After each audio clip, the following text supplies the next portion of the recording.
오늘의 말씀 고린도전서 9장 19절부터 27절 말씀.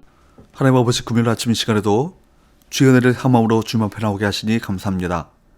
이 시간에도 우리 모두에게 말씀을 통해 하나님의 음성을 들려주옵소서. 예수님의 이름으로 기도합나이다. 아멘. 할렐루야. 성도 여러분, 오늘 하루도 하나님의 은혜와 평강이 여러분 삶 가운데 넘쳐나길 축복합니다. 오늘 우리에게 주시는 하나님의 말씀은 고린도전서 9장 19절에서 27절까지의 말씀입니다. 바울은 아무에게도 종속되지 않는 자유인이 있지만 자신의 권리와 자유를 포기하고 모든 사람의 종으로 자처합니다. 그것이 더 많은 사람을 복음으로 인도하는 길이요 자신이 구원을 얻는 길임을 깨달았기 때문입니다. 본문은 이러한 바울의 삶을 통해 구원받은 자, 사명자로서 성도들이 어떻게 살아야 하는지를 분명하게 가르쳐주고 있습니다. 19절, 내가 모든 사람에게서 자유로우나 스스로 모든 사람에게 종이 된 것은 더 많은 사람을 얻고자 함이라.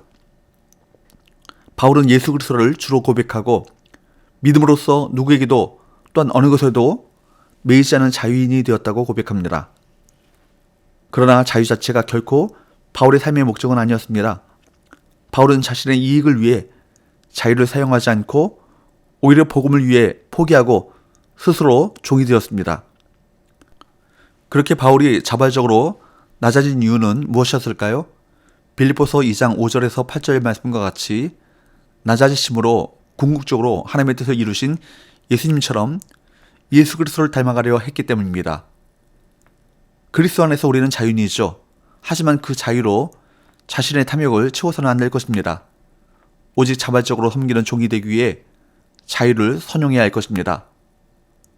바울은 복음을 효과적으로 전하기 위해 복음을 듣는 사람들의 처지에 따라 다양하게 접근했습니다. 입장과 생각이 다른 유대인처럼 처신하기도 하고 문화가 다른 이방인처럼, 그리고 지식과 믿음이 부족한 약한 이들을 위해 약자가 되는 것도 자처했습니다. 20절에서 22절 말씀을 보면 사도 바울은 율법 아래 사는 유대인들에게는 유대인과 같이 되었고 율법 없이 사는 이방인들에 대해서는 율법 없는 자와 같이 되었으며 약한 자를 대할 때는 약한 자와 같이 되었다라고 말합니다. 그렇다면 사도 바울은 이렇게 다른 사람의 종이 되어서라도 기어이 몇 사람이라도 더 얻고자 했던 이유가 무엇이었을까요? 그것은 바로 복음 때문이었습니다. 그는 예수 그리스도의 복음을 전하기 위해서라면 자신의 모든 것을 드릴 수 있었고 다른 사람의 종이 될 수도 있겠다고 말했습니다. 23절, 내가 복음을 위하여 모든 것을 행함은 복음에 참여하고자 함이라. 여기에 보면 사도 바울이 복음을 위하여 스스로 다른 사람의 종이 된 이유가 바로 복음에 참여하고자 했기 때문이라고 밝히고 있습니다. 현대어 성경은 이 부분을 단순히 이렇게 옮겼습니다. 이 모든 것은 그들과 함께 복음을 나누려는 것입니다.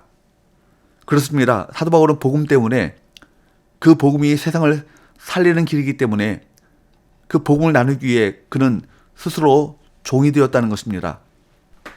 그렇다면 도대체 복음이 무엇이기에 사도 바울은 그 복음을 모든 사람들에게 나누고 싶어 했을까요?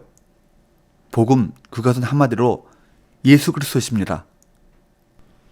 고린도전서 15장 1절에서 4절 말씀을 보면 복음이란 한마디로 성경의 예언 그대로 그리스도께서 우리를 위하여 죽으시고 사흘 만에 부활하신 것이라고 말합니다.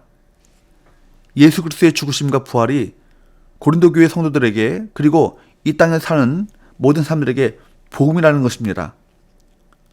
특히 본문 23절에 나오는 참여라는 히라보 단어 쉰코이노노스, 이 단어를 주목해 보십시오.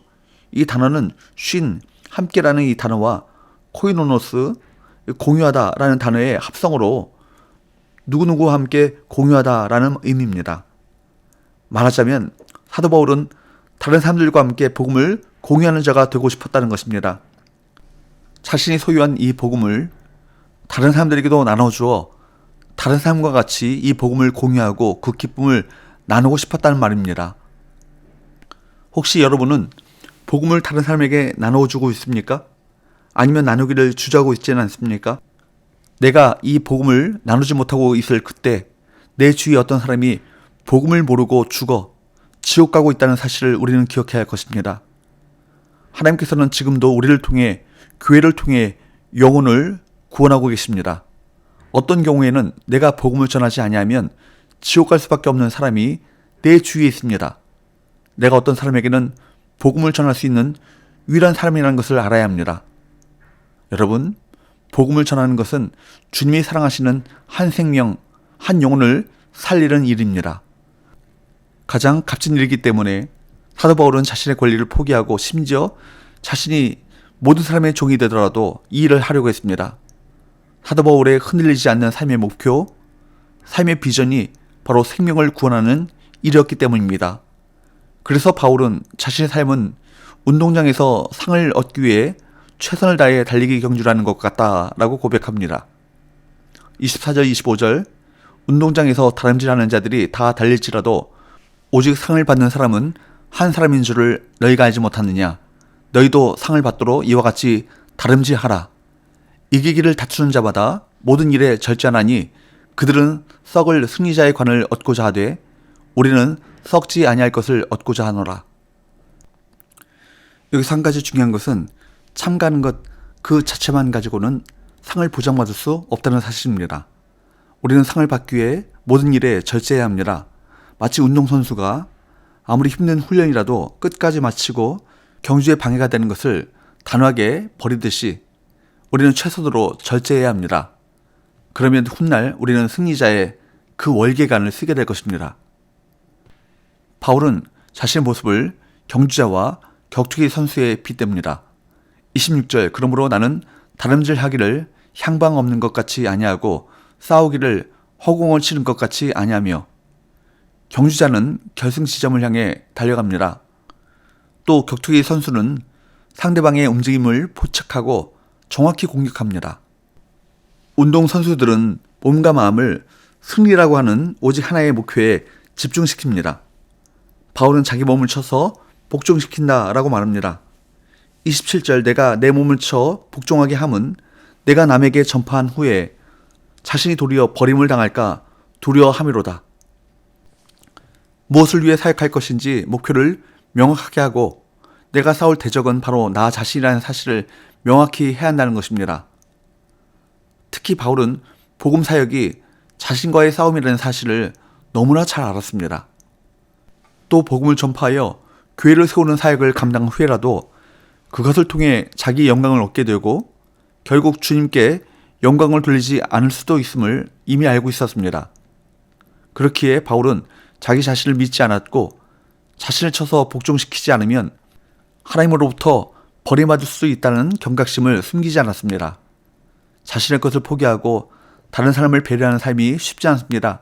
하지만 우리가 예수님의 십자가를 생각하고 내 것을 내어놓고 다른 이들을 배려하며 사는 삶의 끝에는 영원한 영광이 있음을 믿는다면 놀라운 영광과 자유를 누릴 수 있을 것입니다. 기도합시다. 하나님 아버지, 우리에게 주신 사명, 복음을 전파하고 영혼을 구원하는 그 사명을 위해 바울과 같은 사명감과 열정, 우리 자신을 날마다 주께 복종시키는 절제를 주옵소서. 예수님의 거룩하신 이름으로 기도합나이다. 아멘.